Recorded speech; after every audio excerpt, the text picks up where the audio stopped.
getting one. I'm a rhino, I'm a hornet toad. Netherlands to Borneo.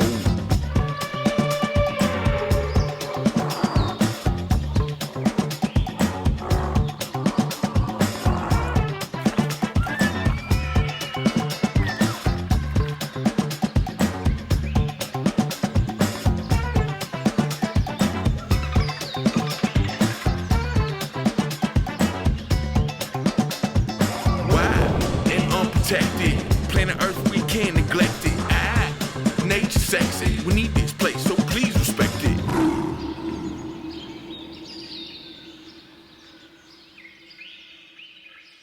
Hey everybody, welcome back to another episode of Wild and Unprotected.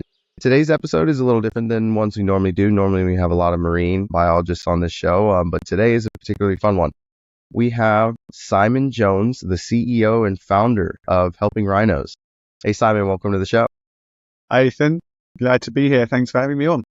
Yeah, I know we've been working through trying to get this one done. You're out in the UK, and I'm out on the west coast of the United States, and it makes it a little difficult to record podcasts. So thank you for taking the time and working with us. Cool. No, thanks. So I think we should just dive right in. Let's get to know you a little better. Tell the audience a little bit about yourself. Okay. Well, hi everybody. I set up Helping Rhinos in March 2012. So we've been going for what I guess 12 and a half years now. I'm not quite sure where that time has flown by.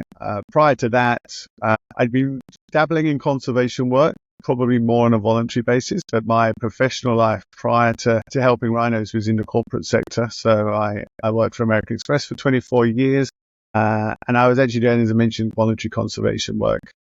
Kind of ramping that up a little bit. I was actually working here in the UK in a big cat breeding center, and in 2010, I actually went out to South Africa for 6 weeks and did a conservation project. And then I'd taken a year's sabbatical working with the big cats here in the UK. And halfway through that sabbatical is when the place I'd visited in 2010 had a particularly bad rhino poaching incident. And so, long story short, I kind of felt the time was now to stop talking about and moaning about what was happening and try and actually just do something about it. So very quickly, I decided I needed to do something with regards to addressing rhino poaching crisis, which in 2012 was just really beginning to ramp up to its height then.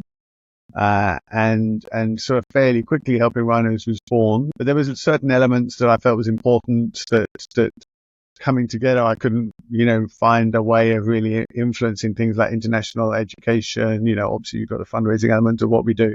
So it all came together, and Helping Rhinos was born in March 2012. So I kind of was part-time charity, part-time corporate for a couple of years from there on, before then getting rid of corporate life for once and for all, and really throwing my life and soul, I suppose, into trying to protect rhinos and do what could be done to overcome the poaching crisis.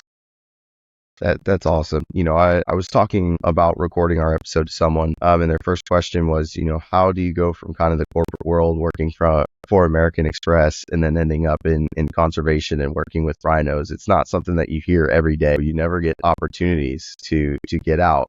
I can speak from experience. I worked in the corporate world up until I decided, I really wanted to do something. While I do have a marine biology background, the corporate world was the only way really for me to actually put a roof over my head. So my path is kind of similar to yours, and a lot of our team members here at Wildscape are, kind of in the same boat and are still working in the corporate world. And so it's really, really nice to have someone on the show kind of as almost a role model to say, hey, it is possible to be able to step away from what people call the grind, the 9 to 5, to be able to do something that they can be really passionate about. Yeah, and that's the key, isn't it? I guess, I always say to people, if I could have turned the clock back 20 years, would have made a very different decision 20 years earlier. But having said that, I think as much as I was really wanting to get more into the conservation side and definitely not in the corporate side, I think those life learnings that I got through those years, and you look back now and I'm like, well, actually, but if that hadn't have happened, as much as I didn't want it to happen at the time, if I hadn't have had that happen and that experience and a few years of doing X, Y, or Z,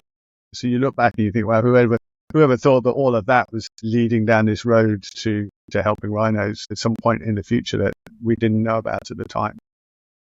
Yeah, I mean, I definitely can relate to that. I think, starting and leading an organization, it's a lot more difficult than people would think. I think the first thought is, yeah, I can go in and do that. I'm incredibly passionate. It's what drives me to wake up in the morning. And people don't understand all that goes into creating an organization, even at first, let alone leading it. So I can completely understand and almost relate. I don't think I could have started Wildscape or even done a show like this without having several career milestones myself in kind of the corporate world. It teaches you how important structure is for the most part, especially kind of when you're climbing up that corporate ladder, so to speak. So I definitely can understand that. I think that's an incredible call out. Yeah. Well, I think we can get into the helping Rhino stuff. So let's get to the point where we talk about how you started helping rhinos and exactly what the organization is.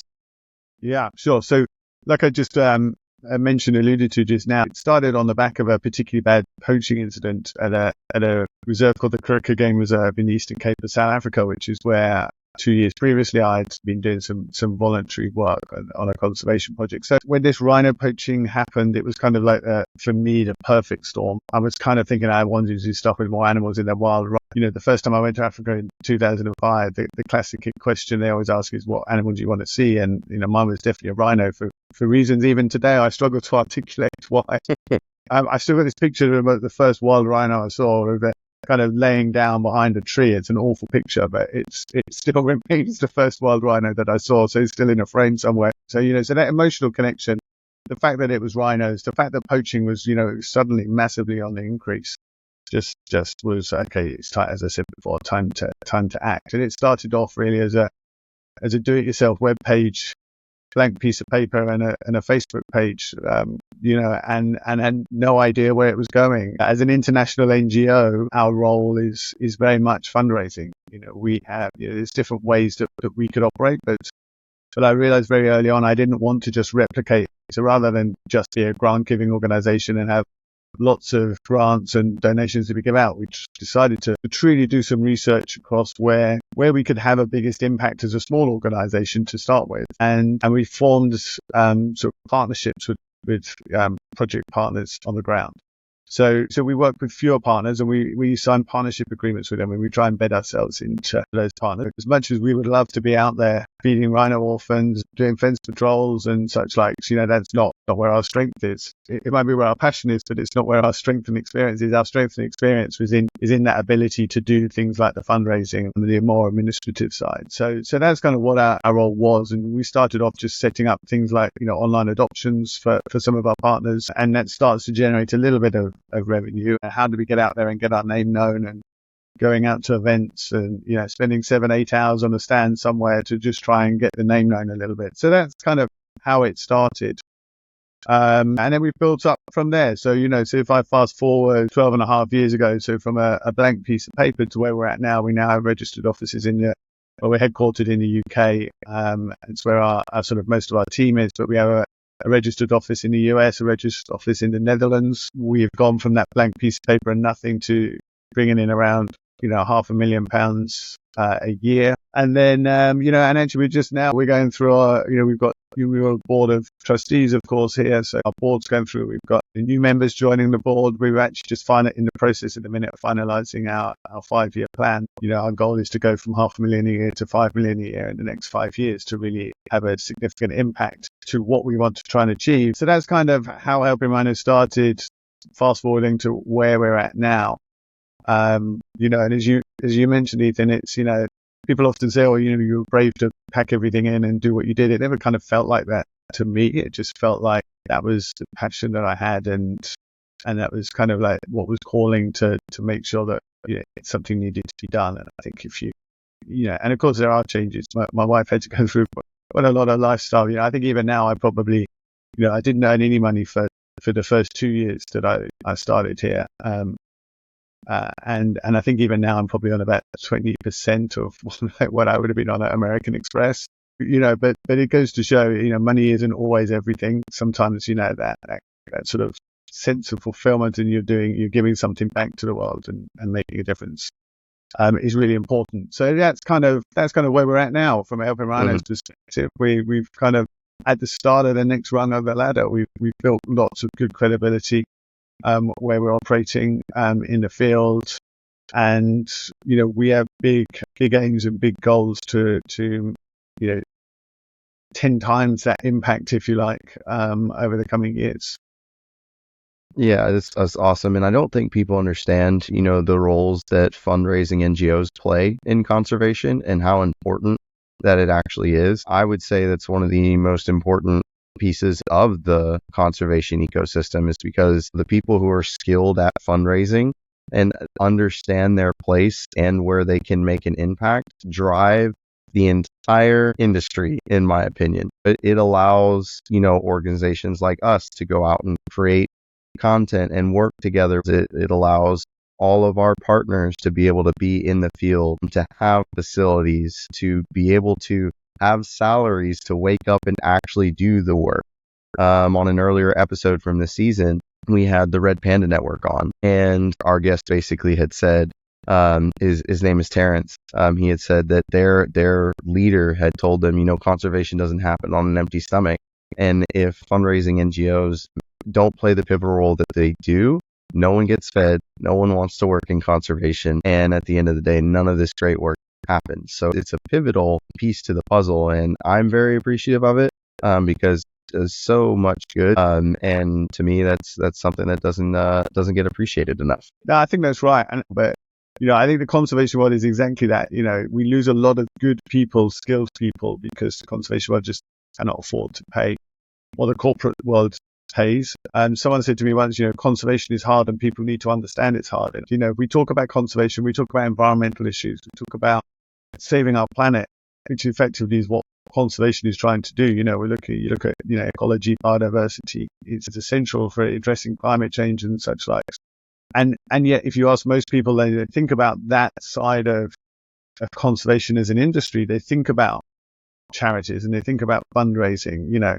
If you think about car sales, no one thinks about somebody having to go out and raise money so that somebody can sell secondhand cars. It's an industry that's designed to make money. It frustrates me hugely that really the one area that actually will dictate whether this human race has a future on our planet or not is relied on handouts from other people and isn't seen as a sector of the business world, if you like. And that isn't going to change, unfortunately. But we should probably backtrack up from this sidetrack because we could be but I think this is a really good conversation because it's not one that's had very often. So I think this is a side quest that's a good one to accept. Yeah. And I think even to kind of expand on it and go down the road, a little bit further, I think it's awesome that you hit on, GDP and how that's a measure of success for countries. And I think that's something that really developed within the last 40, 50 years. That's something that's like the primary indicator of success. I was watching a documentary on Walt Disney and him going through the design for the Epcot theme park in Florida, in Walt Disney World. And originally Epcot was never meant to be a theme park. It was meant to be kind of a city of the future, that was more sustainable, that was more, I don't want to say conservation friendly, but I think, eco-friendly is, a big portion of it, utilizing monorails to travel instead of cars. And it was really, and as the name states, when you break it down, the prototype city of tomorrow. And we go from that being, kind of the measure of success of how your country is growing, leaning into, different practices that move technology forward, that move, really move the needle, to only tracking what brings in money, which is wild to me that's the case, because there's so many things that we could be doing, that are not only fulfilling to the people that are working on those projects, but moving us forward both, within our ecosystems and our planet. So, it's, and a lot of those businesses that bring in the money that means country is deemed a success because its GDP is great is unfortunately some of the the industries that have the biggest negative impact on the sustainable future of the planet. So, the two things not only do they not go hand in hand, sometimes they contradict each other completely. Exactly. I think the biggest example of that is the oil companies that have some of the largest grant programs. When I discovered that for the first time, I just kind of sat back in my chair and was like, really? So you get away with what you guys are doing just because you have the larger grant programs out there? I mean, don't get me wrong. Unfortunately, their money spends all the same, but I just think it was kind of ironic because it's so backwards. Yeah. Well, we'll end the side quest and we'll get back on topic here, and we'll talk about helping rhinos. Let's talk about kind of the core concepts of what helping rhinos, what you guys do as an organization. Yeah. So as I mentioned, we are essentially fundraisers, and the problem is the problem is so big. If you look at the threats to rhinos, there's three key threats to the future of rhino on our planet. So poaching is the big one that everyone's aware of, or at least most people are aware of, as the biggest threat, because it's immediate, it's there. We can see images of rhinos with their faces hacked off for their horn, and because there's people watching who don't know, that's why they're poached. They're literally just poached for the horn, and the horn is compressed hair. It's nothing other than keratin. So the same substance as our hair, our fingernails, if you go back to 2014, which was the sort of the height of the current rhino poaching crisis, we were losing over 1,200 rhino a year. That's between 3 and 4 rhinos a day being taken out on average by poachers for nothing other than the horn. So they would often, the rhinos would be shot, killed, and the poachers would come in, take the horn, and be gone. They didn't, it's not like it was nothing else part of it that they were interested in. And part of the reason was the use of rhino horn in traditional medicines, typically in Asia. We talk about Vietnam and China being the biggest sort of destination countries for rhino horn. It's being used for trinkets and dagger handles and if we go back historically. But the question then is, we suddenly then, that coincided with an increase and a rise in middle-level wealth within some of these countries. So any rhino horn that's purchased is done so on the black market under the counter. And so now what you found is suddenly this rhino horn became a bit of a status symbol because more people could suddenly afford it. So then it started taking a life of its own, and it really started to grow. And at its height, rhino horn was the most expensive commodity. Look, it would cost you more per kilogram to go and buy that kilogram of rhino horn than it would have done gold or platinum, heroin, cocaine, which was just crazy when you think it's just keratin. So now you get this whole spiral. Now it's become much more than just traditional medicine. Now it's got this whole status symbol. We've got examples of wealthy businessmen having their business meetings and offering their clients or prospective clients ground up rhino horn in their drink, because it's deemed to cure anything from a common cold to cancer and just about everything in between. And I always, I use an analogy for that. It's a bit like somebody owns a Ferrari, at a business meeting and offers you a lift somewhere in their Ferrari. They don't really want to give you a lift in their Ferrari. They just want you to know they've got a Ferrari. And it was the same thing that was seen with rhino horn. Now that has died down. The fashion status symbols, they can tend to follow fashion cycles, and as opposed to traditional medicines, which is steeped in thousands of years of history. So at least we're seeing that price come down. As I said, it was going anywhere between $65,000 and $100,000 per kilogram. Now we're looking about just under sort of about $18,000 per kilogram, which is just still ridiculous. And we are still losing more than 1 rhino a day, close to 2 rhinos a day. So the numbers have come down, but you can imagine we're still losing that many rhinos a day. So that's kind of what we're looking at, is how do we address that going forward? So looking at anti-poaching patrols, anti-poaching dogs, trying to keep them safe. What new technologies out there? How can we stay one step ahead of the poaching syndicates? And how do we really keep on top of that? So and what can we fund and who do we work with? So there's one element there. And that's the bit everybody knows about. The second one that's a bigger threat, and actually longer term, I genuinely believe is a bigger threat than poaching, maybe not quite so immediately, but that's lack of habitat. And it's quite interesting when you look at the different countries of where rhinos are. So if you take the African populations, for example, 72% of Africa's rhinos are found in South Africa, and that's where the vast, vast, vast majority of poaching it happens in South Africa. If you take Kenya, for example, we've got a project in Kenya where we're working. That particular project that we work with, El Pejito Conservancy, have not lost a rhino to just over 7 years to poaching. And Kenya as a whole doesn't really lose that many rhinos to poaching. What they are now starting to do is run out of space for their rhinos. And we're starting to see rhinos, because there's too many rhinos above what we would call carrying capacity. So how many rhinos ecologically can be sustained in a certain area. And now so rhinos coming into more contact with each other. The bulls are becoming more territorial because they're coming into more contact. You see many more deaths of rhinos, through into fighting. So it's a lack of habitat is a problem. It's going to be a growing problem. The human population is continuing to grow. So that pressure on that land and those wild spaces from the human race is going to become more and more on the wildlife. And we have to find a way to make that work. We have to find a way where humans and wildlife can coexist and both benefit from the land at the same time. And then the third element is what we call disengaged communities, if you like. So it's over the years, if you think about safaris and you think about wildlife, and a lot of wildlife and wildlife conservation is now in, ring fenced areas, where we sort of try and fence the animals in, and, the old national park approach, fencing animals in and people out to a certain degree.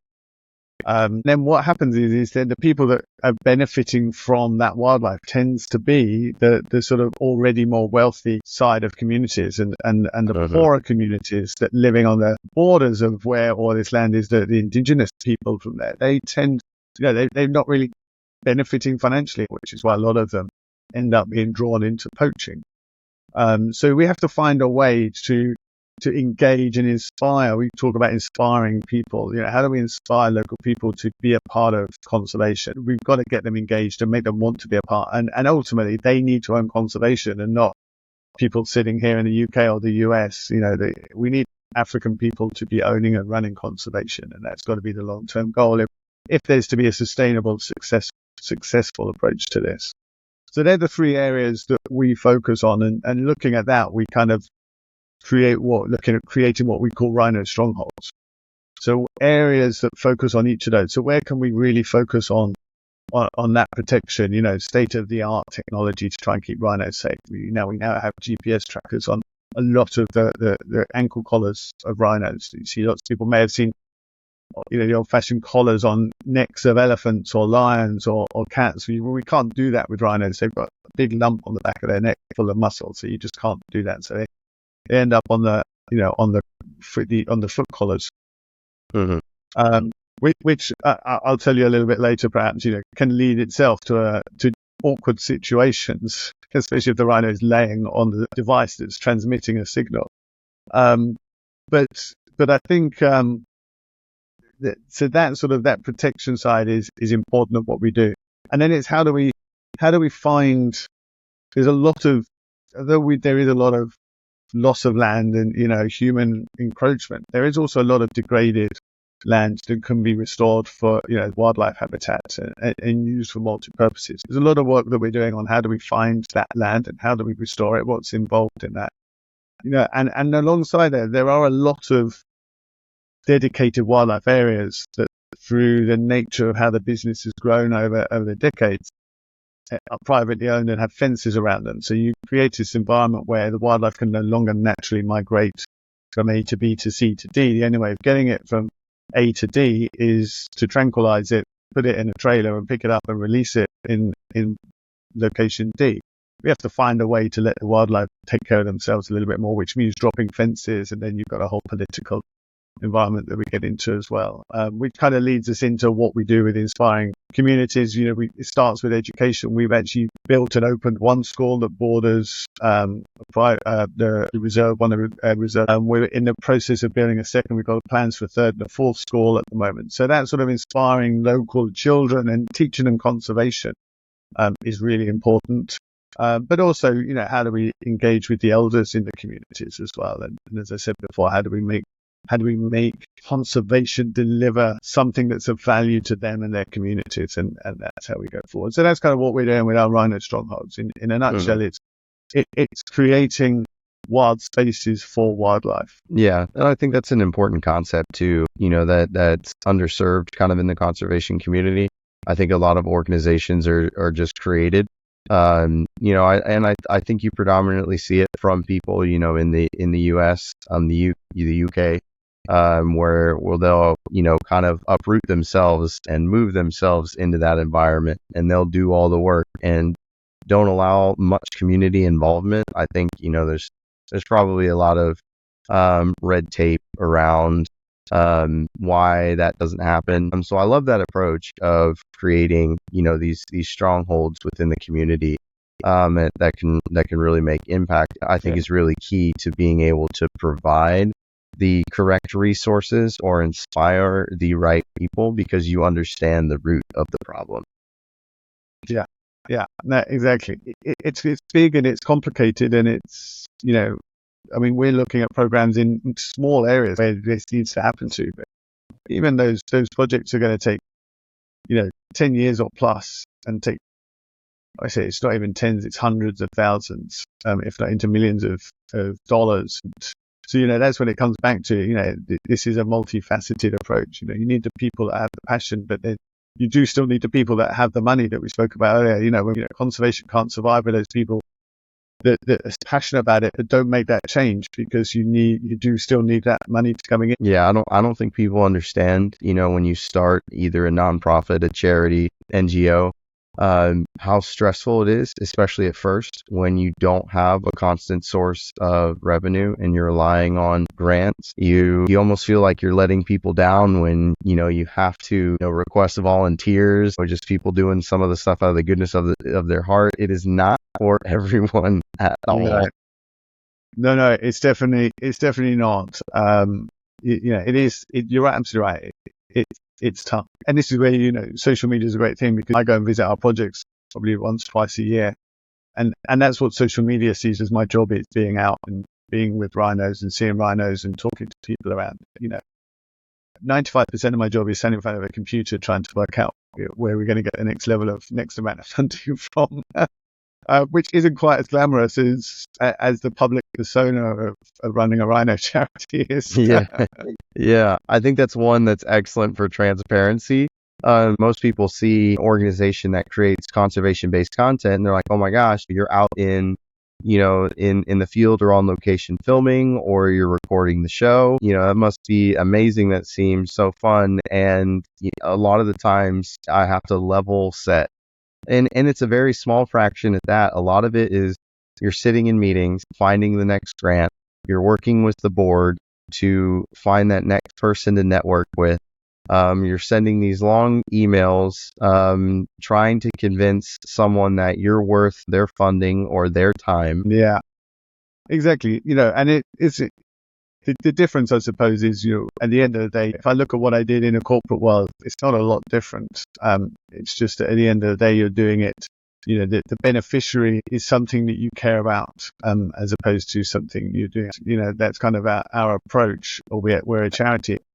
Yeah, I agree. Your quarterly earnings calls are a lot different in the corporate world. It's more governed on how many, how many anti-poaching devices, how many ranger patrols, how much milk can we provide for the orphans and such like. Yeah, that was a good little tale in that conversation. I really don't think that people understand that. I love the shareholder bit. I was literally thinking that as you were bringing it up, that it's the shareholders are just different. The process is the same. So I'm so glad you said that, because I was about to interject it. That was awesome. Yeah, cool, good. So let's talk about the next subject that we have in our discovery call. When we were kind of getting to know each other, before we got to our recording session, you talked about the Black Mambas. Now I know in the U.S. that'll create a particular smile on the West Coast thinking about sports and Kobe Bryant, but I think it takes a little bit of a different meaning for you and your organization. Let's talk about the Black Mambas. Yeah, sure. So the Black Mambas could, different parts of the world, different things. However, when we talk about Black Mambas, we're talking about the first all-female anti-poaching unit that was set up in the world. And actually, they set up about the same time as Helping Rhinos was set up. So we've kind of grown together. I mentioned earlier on that, we have a number of projects that we partner with, and the Black Mambas is one of those. These Black Mambas operate in the Greater Kruger National Park area, and they set up at a time, as I said, when we did, so rhino poaching was at its height. And that was the epicenter. The stress levels of everyone on the ground, and being a ranger, which used to be ecologically conservation focused, suddenly you needed to be military trained to be a ranger, in Africa, and particularly in that part of Africa, just to try and help protect the rhinos. And we tried lots of different innovative approaches. And there's a guy called Craig Spencer who came up with this idea to take what is one of the most underused resources traditionally within Africa, which is the women that typically stay at home. And can we train those ladies up to be rangers on the front line of the war against the rhino poachers? And there was a lot of controversy, I think, at the time. So we started off with just six ladies, and that's grown to 32 now. And they're unarmed, so they're on the front line of what's effectively a war zone. Where you've got rhino poachers coming in with hunting rifles and AK-47s. More than happy to take out anyone that gets in their way, and we're putting a lot of unarmed women on the front line. So their role is to be a presence, to be seen, to build relationships, and that's what they do. They walk 20 kilometers a day up and down a fence line at the end of the day, looking for signs of insurgents, footprints coming in, gaps in the fence, and really, and they would do stop and searches of vehicles coming in and out of the gates, but really to try and disrupt the landscapes and be a visual deterrent. And they had a lot of success. They relatively quickly, they reduced poaching, and not just rhino poaching, but poaching generally within their area of operation by 63%. Why they're called the Black Mambas? Well, they're all black women from the local community, so they named themselves because they wanted to be seen as, the Black Mamba is a fearsome, a much feared animal, I should say. So that was how they came up with the name of the Black Mambas. And they've got a lot of, because it was quite unique, a lot of international publicity. We have a lot of people in America still contact us about the Black Mambas. We run the sponsorship scheme. We didn't call it adoptions. We thought adopt a Black Mamba when they're sort of adults. Didn't seem quite right. So we made our initial with them sponsor a Black Mamba. Now we go out, we get grants and we fund them. We funded another team which is now not just doing patrols, but is more proactive at again disrupting the landscape, like a crime prevention unit as opposed to an anti-poaching unit. So there's a lot of good work that's being done. I genuinely believe it's as a result of the publicity that the Black Mambas got, is that we've seen a lot more women come into a much wider range of conservation roles. It's no longer the women are just coming to clean the toilets and change the beds in the lodges. They're getting more involved in day-to-day conservation. So, and I genuinely believe that the Black Mambas have had an influence in that, because you've got a lot of women who've seen this international publicity from these ladies and think, okay, it may not be exact model, but actually it's they can get involved in conservation in some way.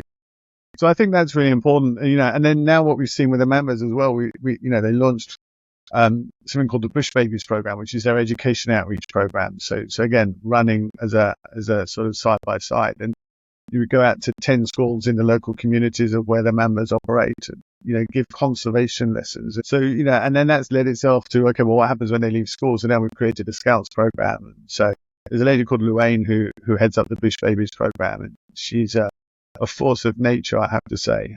She's so driven and determined to make this a success, and she really has done it, I have to say. So that's kind of the Black Mambas, and the Bush Babies is just one of the projects we work with, but one of the original projects that we started working with.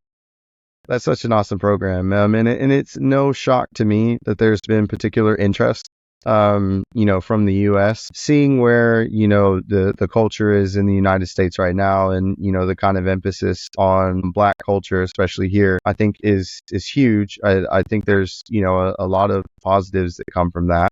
Of course, along with the negatives, but I think a program like this is something that's really good to highlight. Strong Black women doing work in conservation that is very difficult, especially unarmed. I didn't know they were unarmed, so that's wild to me. That's just like, yeah, go put yourself at risk with little to no protection. That's a level of badass that I probably will not be able to comprehend.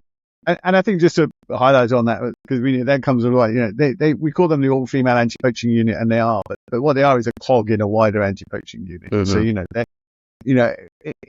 if we get signs, or not signs, but if we get reports of poaching activity, the Black Mambas are not the first unit that we send out. They're there to try and, as I said, disrupt the landscape and see signs. And if they find signs of incursions, then what they'll do is they'll call for the armed backup units, and then the armed unit backups come, and they mostly support the armed unit. So and I think that's an important point to make. We're not sending these women out on their own with no backup, completely unarmed, and there is a little bit more to it than that. Yeah, and I think that's a really good point to make. An important distinction. But I also think there's still kind of an element of risk involved, even getting to that point.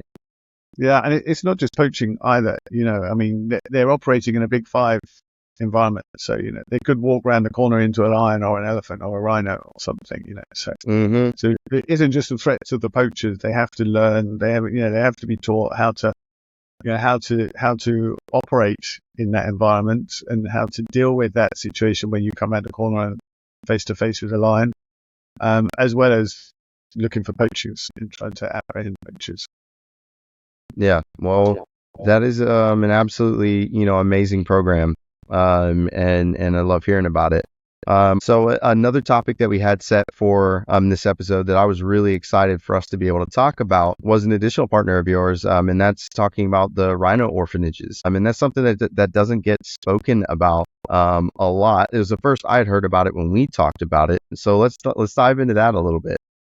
Okay. So we partner with the Zululand Rhino Orphanage, which is in KwaZulu-Natal, a region of South Africa, and actually it in itself was born out of disaster. So we were originally working with another orphanage, and that particular orphanage was attacked by poachers one night, and they sort of attacked the staff.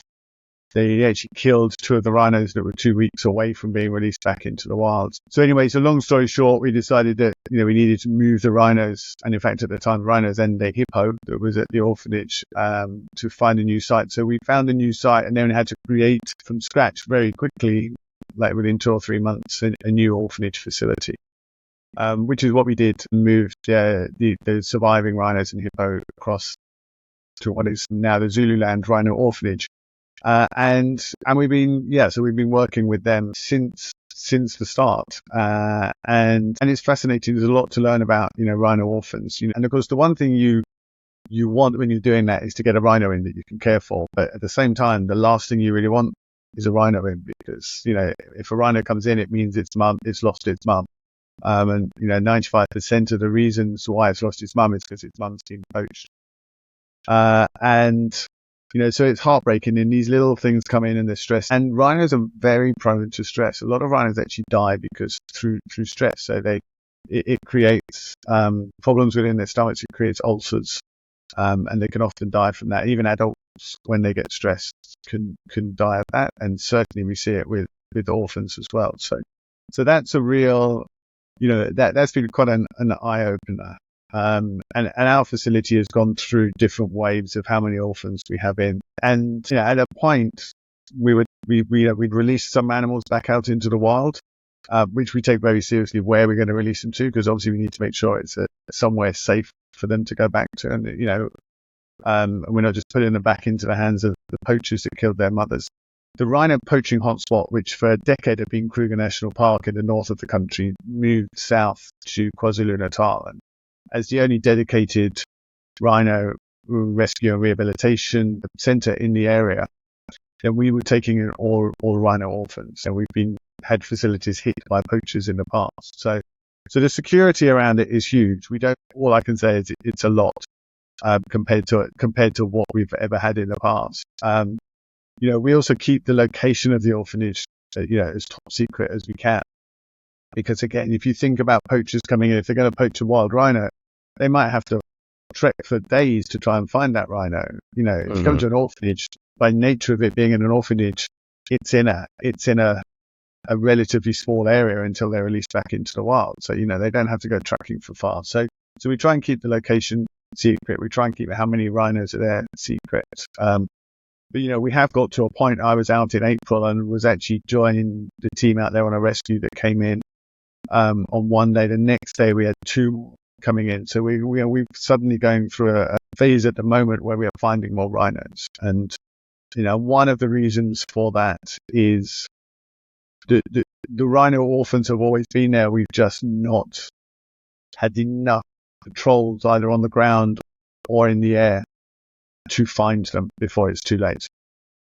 So you know, you take all of that into account in consideration, and it becomes this sort of you know, this nightmare scenario that you're creating now with all of these orphans coming into a facility that we've got to care for. As I said, we're the only dedicated facility, and we rescued 6 last year. And that's because we didn't have the patrols to find them. So they would have been eaten by hyenas. So you know, one anti-poaching method that is used increasingly is proactive dehorning. So as I mentioned before, rhino horns like hair and fingernails, and just like if you cut your hair and fingernails, if you don't cut them too low, they'll grow back. And a rhino horn's the same. It has about 4-year growth cycles. You have to dehorn every 2 years to keep low enough horn to try and be a deterrent. So in the state-run park, which is where most of the poaching was happening, a place called Mfolozi in KwaZulu-Natal, and they've just started to dehorn. Now, by nature of dehorning, we're putting more helicopters in the air to find the rhinos, which means suddenly we're finding a lot more orphans. Now it feels like every 3 or 4 months we're having to go for new appeals because we need to expand, and we need to expand again, and we need to expand again. At the time that we're recording this, we're in the middle of an appeal of a little rhino called Lazula, who came in, who actually was the rhino that I joined on the rescue for. And, you know, he came in and he didn't settle as much as we would have hoped he would. And it turns out he has cataracts in both eyes. So he's kind of nearly blind. And, you know, so now we have to think about that. So you want to bond a rhino with another rhino as soon as possible when they come in. Well, you have to be very careful who we bond him with, and you know, he doesn't know the area, so we have to now create specialist fencing in his bomas in his areas so he doesn't harm himself. So all of these things are sent to triage. You know, we've taken in, for example, most of the rhinos we rescue are white rhinos because they're normally the ones, they're the most numerous species, and they're also more out in the open. They're more social, so they tend to be the ones that are poached more. But, you know, we have taken in a black rhino recently as well. So, you know, we don't really want to mix our black and white rhinos. So that becomes a whole different, you know, operation again. So there's a lot going on with the orphanage. I mean, if anyone wants to see what goes on in our orphanage, there's a UK actor called Peter Egan, who was in Downton Abbey, which I think did come across to the US. So he came out with us last year and made a film at the orphanage. So the film's called Keratin. So if people want to go to our YouTube page, and it's a 25-minute film, and it gives a lot of insight into the orphanage, and actually completely unplanned, but that's quite an interesting film. It also does a dehorning procedure as well, so it kind of looks at the whole picture of rescuing rhinos and what's needing to be done to take them. Yeah, just the concept of a rhino orphanage is, you know, kind of mind-boggling, because you kind of want to think about it of, oh, it's an amazing thing, you know, that you know, someone is doing, or there's a facility that's out there that's taking in these orphan rhinos. And then you think on the flip side of it is that's horrible that we're even in that situation, you know, to have to do it. And so it really provides some mixed feelings. I'll have to check out that video. Another piece that you had talked about was that you're finding orphans. I know tracking was something that's, you know, relatively, I think, new to the space as technology has grown, as it's become more available. Let's talk about the tracking technology and potential campaigns that have kind of come from that. Yeah, so there's lots of different, you know, we're still very much in a research and development phase to a certain extent in terms of this new technology that's coming out. So back in the old days, the original way of tracking a rhino was you put an ankle collar on it. It would be a VHF signal, and you'd have an antenna that you would go out in your vehicle, and you kind of twist this antenna around and wait for the beeps, and the beeps would tell you what direction and how far this signal is. I was out with one of these devices once. I think we were about 3 hours tracking this rhino, trying to find this deep, and eventually we found it, but what we actually found was the collar, and the collar had come off the ankle. So we've been 3 hours tracking this collar. But, so that was the old fashioned way of doing that. You had to be in a vehicle to do that. But, some of the new technology that we try and experimenting with is more GPS technology. So a collar with a transmitter that sends a signal can send them as regular as every 10 minutes. So you start to be able to track an animal's behavior. I'm sure we've all seen on wildlife programs, GPS collars on birds of prey and such like now, and it tracks their whole flight patterns. There's something similar to a rhino on a rhino. There's risks with that. So, what you've got to make sure is that the software that's running that GPS signal and that tracking software is completely bulletproof and hacker-proof, because there's a lot of money being made by criminals and criminal networks out of rhino form. So what you don't want is something that can be hacked in and is transmitting the exact location of a rhino to someone. So there's a lot of work we had to do from a security perspective before even being confident enough to trial it. But we are now trialing it, and we have got that confidence, and it is proving to be really successful. And and this is where technology can really help. So you have drones on standby in places you can mobilize to send out and see.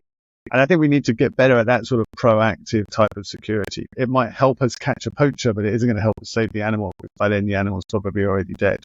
So it's how do we use technology to do that? And then how do we use technology to reduce the cost of security for rhinos? And that's the other thing, the cost of security, the number of rangers that's needed, the number of patrols you need 24 hours a day is so vast that actually it's, people are disinvesting. A lot of places that have rhinos are disinvesting in rhinos because it's not worth the financial risks to them, and it's also not worth the security risks to them. So I think all of this technology will help us get to a better place where we can hopefully have rhinos that aren't quite so expensive to keep safe on someone's property. Yeah. While you were going through that, I think the first thought in my head, which at this probably moment in time probably sounds so far-fetched, but we're not that far away from a world where humanoid robots can relieve a lot of that cost of rhino protection. I can see a path forward where 10, 15 years from now, when there's companies like Boston Dynamics that are pushing the forefront of what can be done with this technology. You have mass production companies like Tesla that are working on humanoid robots that are in their factories, robotic figures like this that could lower the cost of protection, tenfold. I say all that to highlight how important, technology is to making this a sustainable practice, because you're right. The financial implications of running security programs like that are unlimited investment with no return, really, outside of, you're doing the right thing. So, the continual growth of technology is a key piece, in my opinion, to creating sustainable programs that actually, can provide large impact at scale. Yeah, absolutely. I think we all recognize that's the way it has to go, because the poaching syndicates for sure are going to be doing it and using new technology. So, we have to stay one step ahead, or at least try and get a step ahead. Yeah.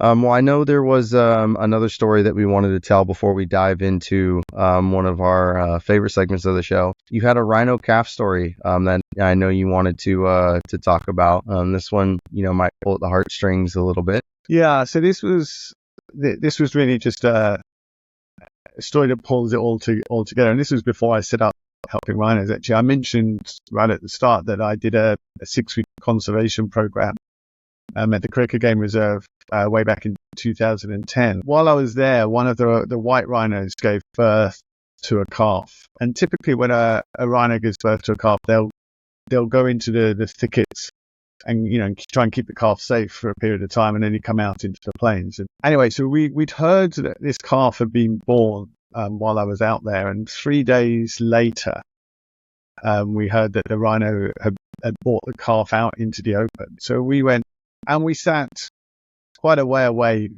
up high, just looking down onto the plain at this calf. And we sat for, I don't know, about 5 minutes or so watching this calf. And I just thought, as I said to you earlier, for reasons I can't, never been able to articulate, I don't know why it was rhinos. So to see this 3-day-old calf, even from a distance, was just amazing. And then we didn't see this mum and calf again for, the calf was a little boy, we found out. We saw him again exactly 1 week after he was born. And this time she was out in the open and was clearly a lot calmer. So we were able to get much closer to this calf. And we sat for about an hour just watching this calf try and keep up with his mum as his mum was grazing. And this calf kept sitting up like a dog would, almost sitting up, like on his backside with his legs like that. And it was amazing. I got to see it. Well, at the time I felt it was amazing video and photos. If I look back now, I wish I had some of the recording and the camera equipment I've got now that I wish I'd had then. And as I said, to this day, it was one of the best experiences of my life, because back then I wasn't doing helping rhinos. I hadn't come into that much interaction, especially with baby rhinos. So that was having them. And so we stayed in touch with the people who were running the conservation program we were on, and I think it was about 3 months after I got back, I was in contact with them, and and this little calf was called Clint, and I said, "Oh, by the way, how is Clint doing? Have you got any pictures you can send me?"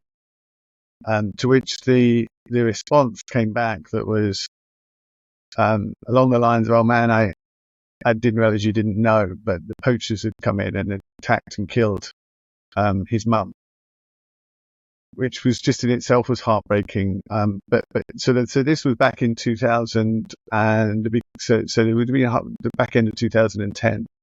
So back then there weren't rhino orphanages. So the little calf Clint was taken to a site that close by that we felt was probably the best equipped to try and hand raise the calf. But as I said, we didn't have the experience of raising calves, and we didn't know then. So he came back to the reserve, what we would now know to be way too soon, and he didn't survive, and he died as well. Somewhere deep inside, I think that poaching of his mum and Clint not surviving somewhere had been eating away for 2 years inside of me before helping rhinos. So it's still, even now at this time, and every year I've been involved with seeing unfortunately many rhinos that have been poached, but that one story is still the one that sort of is a bit like a dagger in the heart, because it was the first time and the first sort of real introduction to that poaching crisis. Yeah, that's definitely one of those stories that hits you straight in the chest, and it's tough to hear, but I think it's commendable that was kind of one of the catalysts that's grown into a program that I think has probably helped a lot of orphaned rhinos who are in a similar situation that might not have made it if it wasn't for the organization that was kind of spurned from that. So yeah, I more than you realize probably. I tell the story quite a bit in these sort of forums, and it's always the one thing I come back to. So yeah, it's sad, but as you say, hopefully some good comes out of it. Now I think it's time to move on to probably the favorite segment of the show, where things get a little unhinged, and we'll move on to the wild stories segment of the show. And for those listening, possibly for the first time, the wild stories segment of Wild and Unprotected is really where we allow our conservation partners and guests to let loose and have fun. Sometimes it is appropriate, sometimes it is not appropriate, and we really like this segment to be a peek behind the curtain to what life is like in conservation, those stories that don't get told in mass media. So Simon, what do we have for our wild stories segment today? Yeah, it's difficult with rhinos to know wild stories. So there's a couple of, and they're not that wild. One of them, I guess, had the potential to be, but I'll share both actually linked to tracking rhinos on foot, which is in itself, it can be a challenge. So the first one is, actually, as I set up helping rhinos, I went back to a different part of South Africa for a 2-week specifically rhino conservation project, just to immerse myself in what really goes on in the field. And part of that was tracking rhinos. So we would often start the day by climbing a mountain. Now, I'm not great with heights, so that was a challenge for me in the start, climbing this mountain to try to get a high point with this antenna VHF signal I was referencing earlier. So we were trying to see, could we get a beep? Where are the rhinos that have got a collar on? So we climbed this mountain, and I was like, oh, right, then we got to get back down again. And so that was just to get the direction. So we got the direction, and then we were off in the vehicle, and we get so far, and then we say, right, we probably need to get out and track the last of the way on foot. So we're tracking on foot, and you've got this antenna, and the guy's got a leading the program. Is like, we're following it. It's going beep, beep, but much quieter than that. And he was like, because you can tell, if you're experienced with these things, you can tell how loud it is as to roughly how far away the rhino is. So we're on foot going through the thickets, and we can hear this beeping, and it's very quiet. And then all of a sudden, the beep goes from this sort of beep, beep, and it's like really loud, and it's like, he just froze. And what had happened was, we were tracking this rhino thinking she was like probably 20, 30, 40 meters away, and but was laying down on the collar. So it was muffling the signal. Oh, there's muffling the signal. She heard us coming. So we spooked her. She stood up, which means now and you were literally just around the corner from us. So at that point, we were like creeping back to the vehicle, and it was kind of that. It was a good reminder for someone at the time who was very new to that sort of stuff, of how dangerous it can be. And then I guess the other point was, one of the first things Helping Rhinos did was provide some of this tracking software to a reserve in the Greater Kruger area, and had gone out, and they wanted to show me, I guess, how successful they were using this telemetry and how important it was to them in the tracking of the rhino. So, and they'd recently introduced a number, about 19 or 20 black rhino into this area, and black rhino are a lot more feisty, a lot more aggressive. It's often said if you get charged by a white rhino, it'll go past you and just keep running. Whereas if a black rhino goes past you, it's like to turn around and have a go from the other side. So the other thing, we were on a vehicle, and we were getting these signals, but they were far, and they were desperate to try and show me these rhinos that we could find because of this telemetry equipment we'd funded. And again, we'd been out about 3 to 3.5 hours, and we're soon to give up. But then we kind of got a fairly strong signal in the vehicle, and they said, right, it's through there. We're going to go and track them on foot. So this was, I think, my first experience at the time of tracking black rhino on foot. And when you track rhino on foot, like if you want to get from point A to B, you would never walk from point A to B. You would pick out a route that goes along a line of trees or has got trees along it, and you always have to have identified your safe tree. So that safe tree is a tree you can climb very quickly if the rhino charges at you, or it's a tree you can dive in the middle of and worry about the thorns and pick those out afterwards. So we stopped, and you could see, so there was me and 4 other rangers who were there, and they said, well, we could go in, but you could see them looking. There was no trees. There was some little tiny shrubs around it. There was nothing like that. So we haven't got very far in, I guess about 50 meters into this not so thick thicket. And suddenly we heard the snorting of the rhino and the thundering of hooves coming towards us. And I remember just looking over and seeing this black rhino just charging towards us. And at the point that we heard the snort, one of the rangers was like, run for the vehicle, which is like a back of your pickup truck. And I remember these five of us went just different directions. They say, whatever you do, don't run. At this point, they were running. And they were so, and I remember looking around, and the rhino diverted off long before it got to us, really.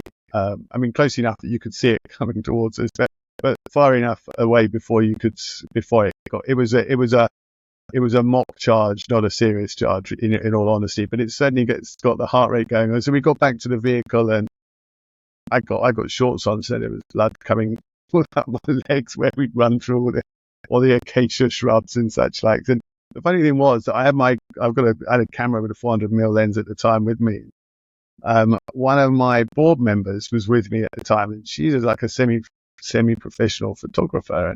she couldn't come with us because she had a white T-shirt on her, which is just too risky for tracking black rhino. So she had to stay on the back of the vehicle.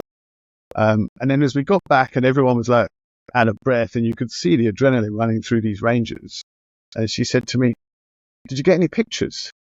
And I was like, "No, I was too busy trying to run for my life." But more to the point, did you get any pictures? Because you're there with your camera on the back of the vehicle.